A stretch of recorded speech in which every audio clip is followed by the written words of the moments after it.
Inspiration. Salut à tous, c'est Gaëtan, j'espère que vous allez bien. Aujourd'hui, on se retrouve pour un nouvel épisode de La Leçon.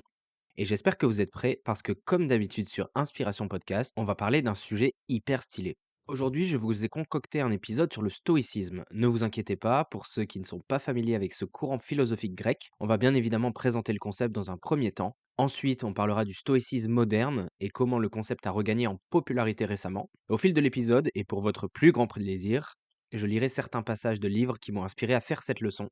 Pour finir, j'essaierai de donner mon avis sur le stoïcisme et l'hédonisme qui sont opposés par nature et quel est le grand débat entre le stoïcisme et l'hédonisme finalement, et sur les clés pour vivre heureux selon ces deux philosophies de vie. Ça me tenait à cœur de faire ce genre d'épisode, déjà parce que c'est un sujet qui me plaît énormément, mais aussi parce que j'ai des grandes questions existentielles qui se déclenchent à chaque fois que j'en apprends plus sur le stoïcisme ou que je parle de ce sujet avec des potes, avec des amis, avec des proches. L'épisode sera donc l'occasion pour moi de faire un bilan sur ce que j'ai appris, et qui sait, d'ici la fin, j'aurais peut-être tranché sur ma préférence entre l'hédonisme et le stoïcisme. Alors démarrons tout de suite avec la leçon.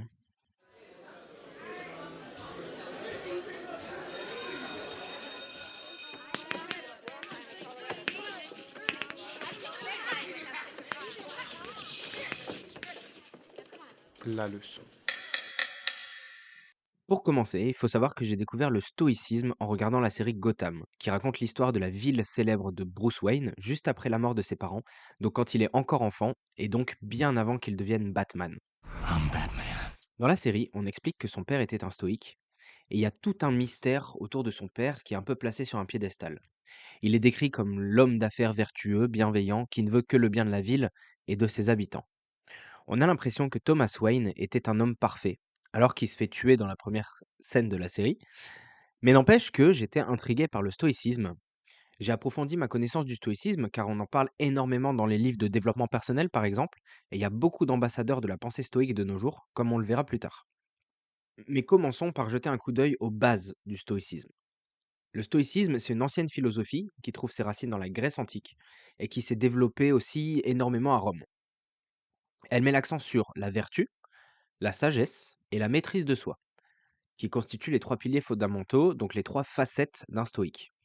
Donc la vertu, la sagesse et la maîtrise de soi. La légende veut que ce soit Zénon, un philosophe grec, qui a posé les fondations du stoïcisme à partir d'une anecdote. Il faut savoir que Zénon, en plus d'être un philosophe, c'était un riche marchand qui avait hérité du coup d'une fortune de son père. Et un jour, un de ses bateaux qui transportait des marchandises s'est échoué. Et ce fut pour lui l'occasion de montrer que face à des épreuves de la vie, il ne faut pas se concentrer sur les choses qu'on ne peut pas contrôler, sur les choses imaginaires, sur l'hypothétique. Parce que Zénon, il aurait pu s'attarder sur ses pertes ou sur les gains qu'il aurait pu engendrer s'il avait réussi à vendre les marchandises qu'il venait de perdre. Mais lui, il se concentra sur ce qui était à sa portée, c'est-à-dire sur le reste de son commerce et comment il pouvait continuer de travailler avec ce qui lui restait. Et ça, c'est un point clé parce que les stoïciens croient en l'importance de vivre en accord avec la nature et en acceptant ce qui est en notre pouvoir et ce qui ne l'est pas. Comme je disais, le stoïcisme, il s'est répandu en Grèce antique, mais aussi à Rome. Je pense que les deux figures emblématiques du stoïcisme sont Épithète et Marc Aurèle, chacun apportant sa propre contribution à cette école de pensée. On a Épithète, qui était un philosophe stoïcien d'origine grecque, et bien qu'il soit né esclave en Phrygie, donc l'actuelle Turquie, il fut affranchi et il étudia la philosophie à Rome, où il enseigna également. Sa spécificité, c'était vraiment de savoir transmettre les principes, les grands principes stoïciens de manière accessible à énormément de personnes, et notamment à travers de ses ouvrages, hein, notamment les entretiens d'Épictète et ses manuels. Donc on a aussi l'Enchiridion, le manuel d'Épictète, où il expose du coup des principes de vie stoïcienne. Et lui, il a centré son enseignement justement sur le fait de pouvoir distinguer ce qui dépend de nous, donc nos pensées, nos désirs, nos attitudes, et ce qui ne dépend pas de nous, les événements externes qu'on ne peut pas contrôler, et sur l'importance du coup de vivre en accord avec la nature, voilà, dans cette idée-là.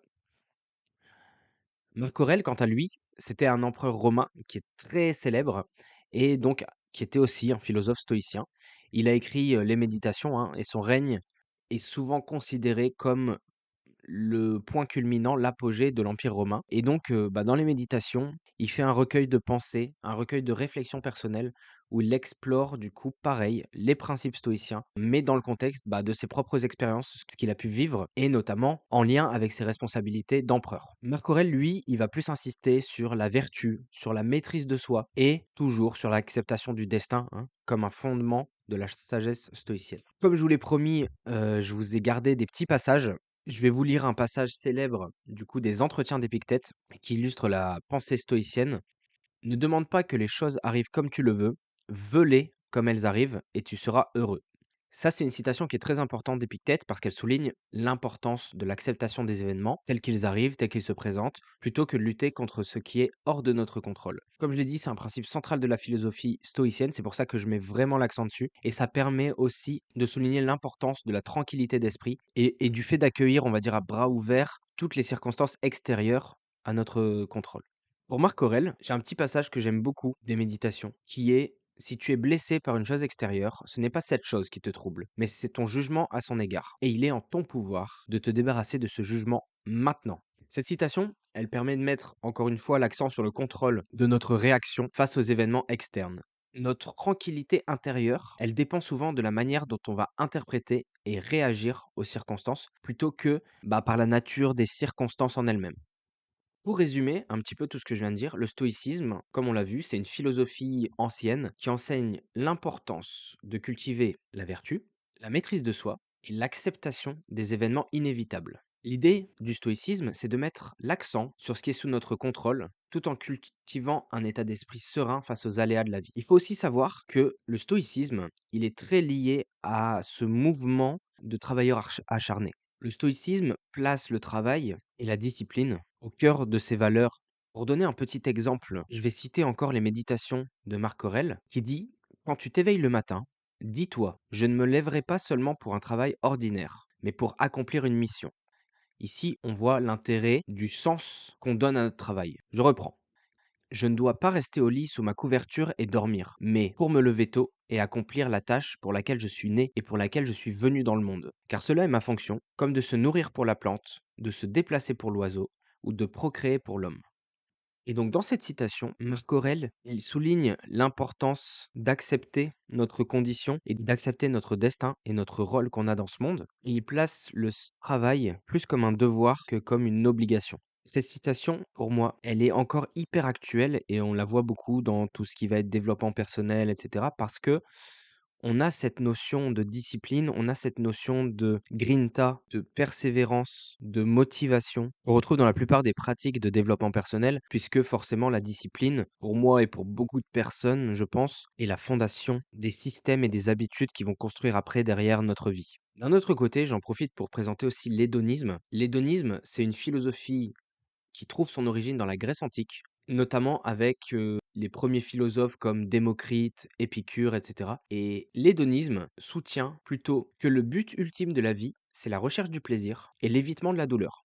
Aussi simple que ça. L'hédonisme a deux branches, on va dire, principales, qui sont l'hédonisme éthique, qui prône la recherche du plaisir comme un principe moral suprême, et l'hédonisme psychologique, qui décrit le plaisir comme le moteur principal des actions humaines. Ça veut dire que les hommes chercheraient le plaisir par défaut dans toutes les actions qu'ils entreprennent. Et donc, en opposition au stoïcisme, qui lui prône la vertu, la maîtrise de soi, et le fait d'accepter les événements qui arrivent, peu importe le plaisir ou la douleur que ça va engendrer, l'hédonisme, lui, de son côté, il va être axé sur la recherche du plaisir comme un objectif principal de la vie. Et donc, d'un côté, on va voir les stoïciens qui encouragent le détachement émotionnel, la modération, la discipline, la rigueur, là où les hédonistes, ils vont valoriser la satisfaction des désirs sensoriels et le fait d'aller chercher en priorité le plaisir personnel. C'est une opposition qui est hyper intéressante parce qu'elle manifeste deux conceptions complètement divergentes de ce qui constitue une vie de bonheur finalement. Et donc ces deux philosophies, elles s'opposent depuis, alors je dis pas la nuit des temps, mais elles s'opposent voilà depuis déjà la Grèce antique. Et je trouve que c'est un débat qui est super intéressant parce que finalement le stoïque, il va se dire moi j'éteins pas mon cerveau complètement, mais je me concentre sur les choses que je peux contrôler et j'accepte tous les événements qui se passent autour de moi avec vraiment ce sens du devoir. Là où l'hédoniste, Il est conscient de tout ce qui va se passer autour de lui.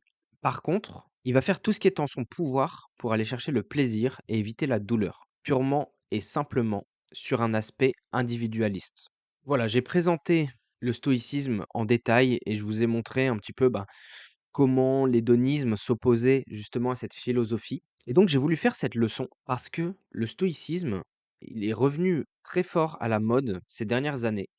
Pas forcément parce qu'il était démodé et qu'il est revenu à la mode, mais parce qu'il continue de résonner, je pense, dans notre culture contemporaine. Je pense que vous aurez pas forcément de difficulté à trouver des références, des livres, des films, voilà, beaucoup d'œuvres contemporaines qui parlent de stoïcisme ou qui évoquent de près ou de loin le stoïcisme. Moi, les écrivains modernes qui m'ont réintroduit au stoïcisme, qui m'ont familiarisé avec la philosophie, ce sont essentiellement Mark Manson et Ryan Holiday. Mark Manson avec son livre The Subtle Art of Not Giving a Fuck, donc l'art subtil de s'en foutre, et Ryan Holiday qui a écrit plusieurs livres sur le stoïcisme, qui a permis aussi de populariser ses idées dans le monde moderne.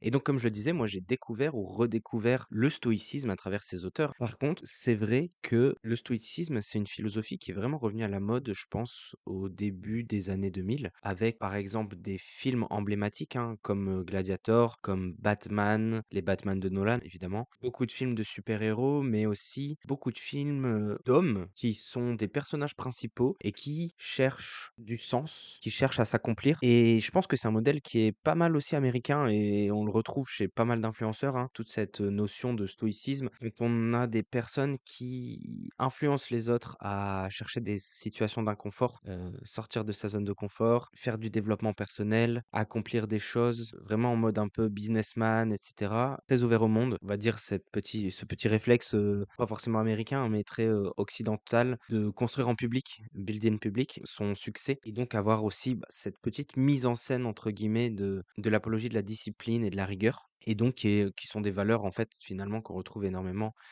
chez les stoïques. Au-delà de Mark Manson, Ryan Holiday, je peux citer aussi Tim Ferriss, qui est un entrepreneur et un auteur, qui lui est aussi un grand fan du stoïcisme et qui l'utilise comme un outil pour gérer le stress et tout ce qui est incertitude dans la vie moderne. Et qui a écrit un livre d'ailleurs que j'ai lu qui s'appelle La semaine de 4 heures, qui est une approche aussi, on va dire stoïque, mais qui est une approche pas mal intéressante sur la productivité au travail et sur ce qu'on peut contrôler justement dans son day-to-day job, dans son travail de tous les jours. Et ensuite, je pouvais pas faire un épisode sur le stoïcisme sans parler de David Goggins. David Goggins, que vous connaissez sûrement, qui est un personnage très atypique, très démonstratif, on va dire, à l'américaine, qui pour moi est un exemple moderne de stoïcisme, qui incarne justement des principes clés du stoïcisme à travers son mode de vie et sa philosophie personnelle, que j'ai découvert aussi dans Can't Hurt Me. Bien que il parlera jamais, je pense, de ce côté stoïque, mais par contre, il a une vraie introspection dans son livre et dans sa vie, en général,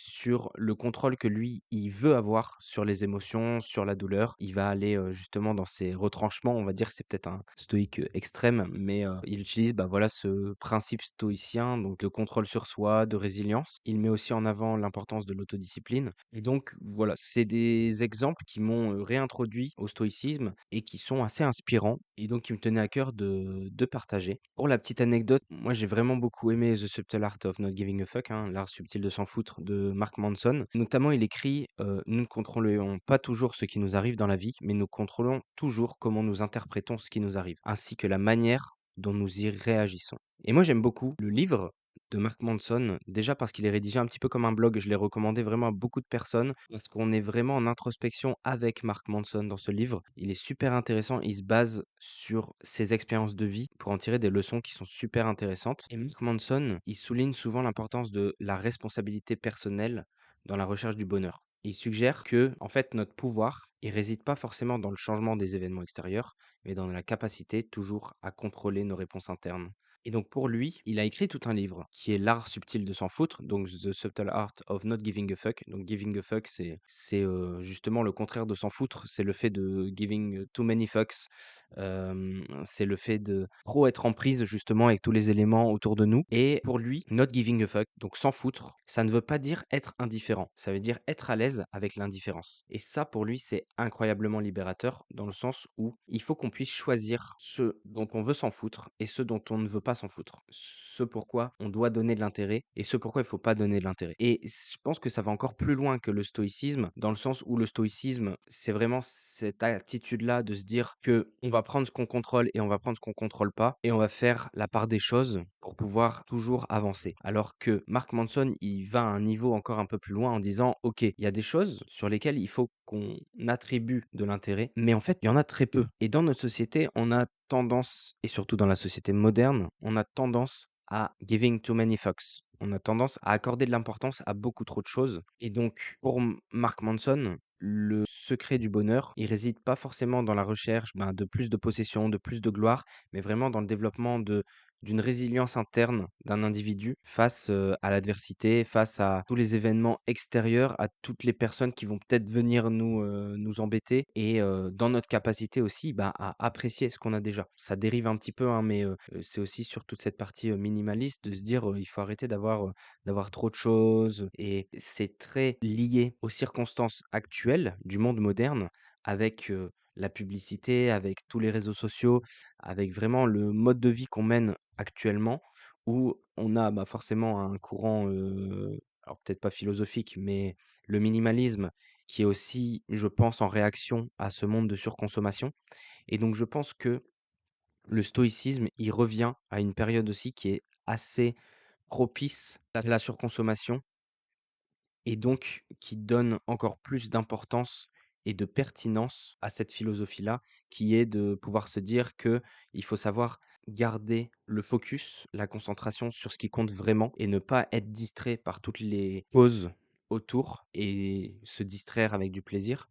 Et c'est pour ça que on a fait un épisode il y a 2 semaines que vous avez peut-être déjà écouté, qui concerne Man's Search for Meaning, donc qui est un livre qui a été écrit par Viktor Frankl et je trouve que finalement, même Viktor Frankl, il a vraiment une inclinaison stoïque dans sa façon de voir les choses aussi. Comme je disais, forcément parce que il y a cette quête de sens chez Viktor Frankl qui est très importante à l'accomplissement d'un individu et je pense que justement si on met bout à bout la thèse de Viktor Frankl à la pensée du stoïque, un stoïque qui ferait de la logothérapie. Donc, pour rappel, la logothérapie, c'est vraiment cette doctrine qui met le sens au centre de la vie d'un individu, hein, et qui expliquerait à ce moment-là qu'un individu ne puisse s'accomplir que grâce et par le sens qu'il va donner à ses actions, qu'il va donner à son impact, on va dire, qu'il va avoir dans la vie. Et donc, si on prend le comportement stoïque en plus de la logothérapie, on a un cocktail entre les 2 qui est très intéressant puisque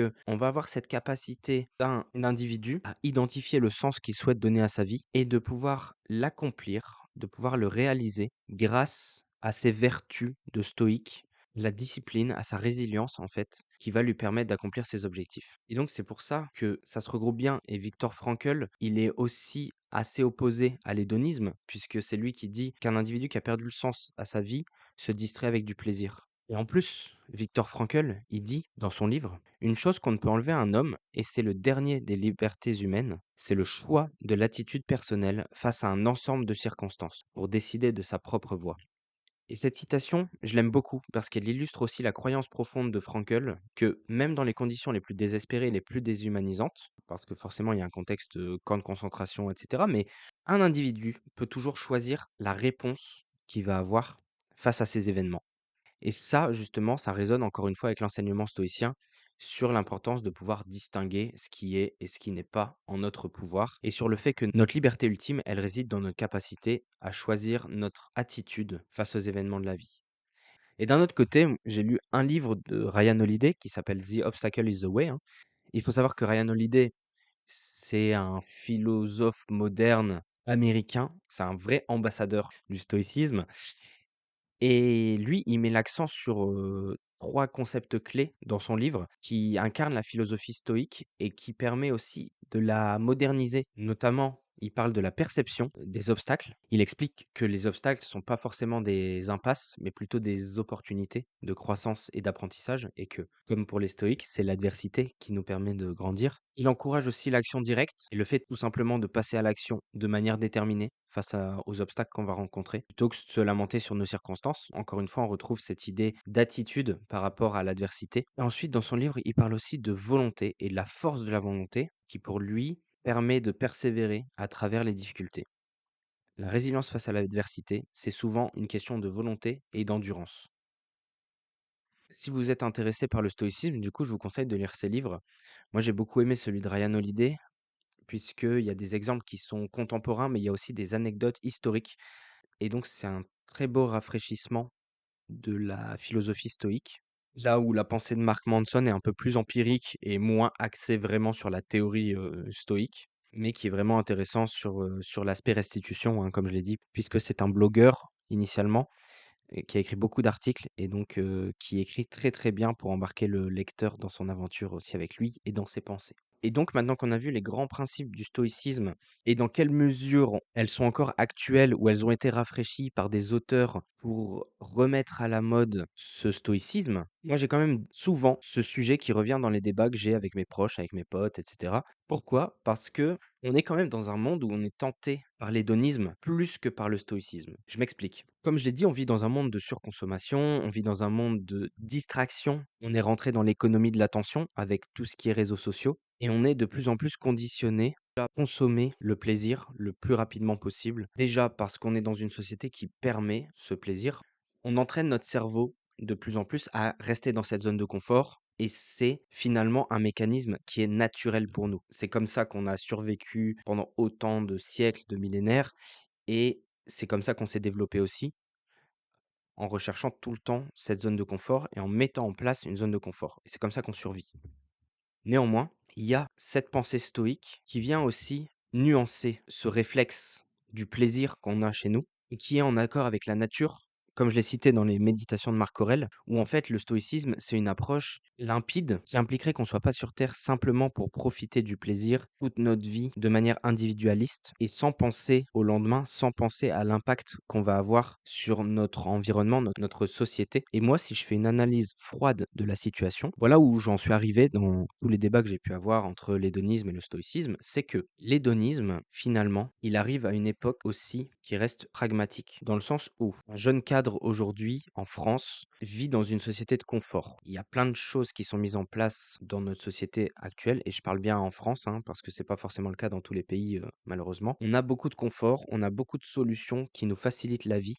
Et si on pousse un petit peu nos idées en se disant, voilà, je suis conscient qu'il y a cette partie de réchauffement climatique, il y a cette partie de gestion, on va dire, de nos ressources, de la planète qui est incertaine, peut-être même mal engagée. Et si on prend en compte que notre passage sur Terre est court et limité, et qu'il faut qu'on puisse profiter des plaisirs qui nous sont offerts au cours de notre vie, alors à ce moment-là, moi, je peux voir un intérêt à l'hédonisme, puisque si je réfléchis de manière individuelle, c'est-à-dire que si je prends en compte ma quête de bonheur d'un point de vue individuel et court-termiste, l'hédonisme, ça reste une solution quand je prends en compte tout ce contexte voilà, qui n'est pas forcément évident. Et donc, pourquoi pas à ce moment-là pouvoir profiter du temps qui me reste sur Terre pour m'adonner à toutes ces expériences de plaisir qu'on peut me proposer. Et donc, voilà, si on reste ouvert d'esprit, on a cette vision de l'hédonisme moderne qui est quelque chose finalement qui reste viable, qui reste entendable, entre guillemets.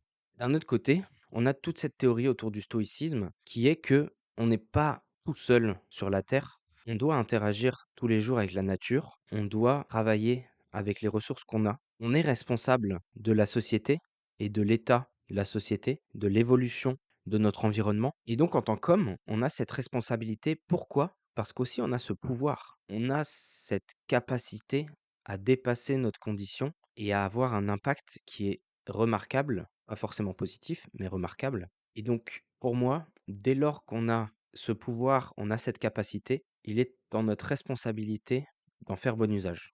Et je pense, de mon côté, que ce qui me fait pencher le plus vers le stoïcisme, c'est surtout cette notion d'impact, cette notion altruiste et globale qu'un individu n'existe pas vraiment s'il n'a pas eu un impact sur son environnement et sur les personnes qui l'entourent. Comme Viktor Frankl le disait, C'est très important pour un individu de pouvoir donner du sens à son existence. Et là où je vois les limites de l'hédonisme, c'est que l'hédonisme, ça reste quelque chose d'assez individualiste et d'assez court-termiste. Et donc, je ne pense pas qu'en étant à 100% hédoniste, on puisse s'accomplir et s'épanouir vraiment. On peut se garder dans un état de plaisir, dans un état d'enivrement qui va durer, mais qui va rester finalement passager. Et comme une drogue, on va sans cesse avoir besoin d'aller chercher du plaisir et de fuir la douleur. Et c'est un combat finalement de tous les instants et qui n'est pas forcément un combat plus agréable que celui d'un stoïque. Et donc pour être honnête, je ne pense pas qu'il faille être stoïque peut-être à 100%. Je pense qu'il y a un entre-deux, même si personnellement, avec voilà toute cette réflexion que j'ai fait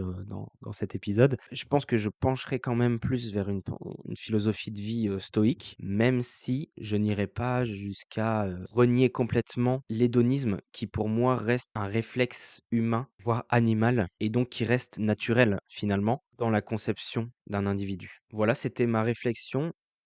Encore une fois, c'est un débat qui est énorme et j'ai essayé vraiment de bien préciser le fait qu'elle dépend des circonstances, elle dépend de l'environnement dans lequel on grandit, elle dépend de notre éducation, elle dépend de nos valeurs, ça dépend vraiment de beaucoup de paramètres. Et je pense que c'est un débat sans fin, c'est un débat qu'on peut projeter dans des situations différentes, dans des époques différentes, dans des sociétés différentes, dans des cultures différentes. Et j'espère que c'est un débat que vous lancerez dans votre cercle social. J'espère que c'est une réflexion qui vous intéressera assez pour vous renseigner, pour y réfléchir, pour faire un audit peut-être de votre vie et en tirer des leçons. Peut-être que c'est un épisode qui vous permettra aussi de vous rendre compte de la situation de confort dans laquelle vous êtes, qui vous motivera à aller chercher votre prochain obstacle et à le surmonter, à aller chercher votre prochain objectif et à le réaliser, à vous renseigner sur le stoïcisme ou l'hédonisme et à réfléchir à votre condition. Et je me pose souvent la question, quand je rencontre des gens, de savoir est-ce que ces personnes-là seraient les mêmes dans un contexte où il n'y aurait pas de réseaux sociaux, il n'y aurait pas ce besoin latent de convenir aux normes sociales, de faire attention au regard des autres et d'avoir finalement une certaine validation de notre cercle social, des gens qui nous regardent, des gens qu'on rencontre. Posez-vous cette question. Demandez-vous quel est le sens que vous donnez à votre vie actuellement, quel est le sens que vous aimeriez donner à votre vie par la suite, quelles sont les étapes que vous devez entreprendre pour les réaliser. Voilà, j'espère que cet épisode vous aura intéressé, peut-être même inspiré, et j'espère vous retrouver très vite dans d'autres épisodes avec Jules. N'hésitez pas à partager l'épisode si vous intéressez, n'hésitez pas à nous faire des commentaires si jamais vous avez des retours à nous faire, si jamais vous voulez débattre avec nous. Je tiens à vous remercier aussi pour le soutien que vous nous apportez, que ce soit sur notre page Instagram ou sur Spotify, Deezer, en nous mettant des très bonnes notes et en écoutant nos épisodes. J'espère que le travail qu'on fait vous plaît. Je vous souhaite une très belle journée et je vous dis à très vite sur Inspiration Podcast. Inspiration.